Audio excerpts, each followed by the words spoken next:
we test a lot of our competitors' frames too. So we'll have stuff that's about the same weight as our bikes, but they test at half of what ours do. And we don't have any broken downhill bikes. We have none. So that was the whole point. So we're launching a new V10 next week.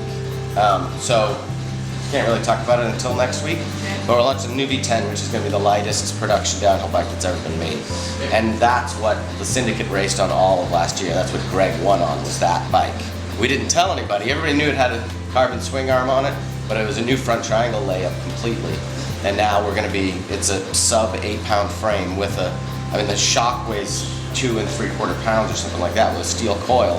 The whole frame is still sub 8 pounds. So the front triangle swing arm is actually lighter than our Nomad, but that's the frame that just won World Champs.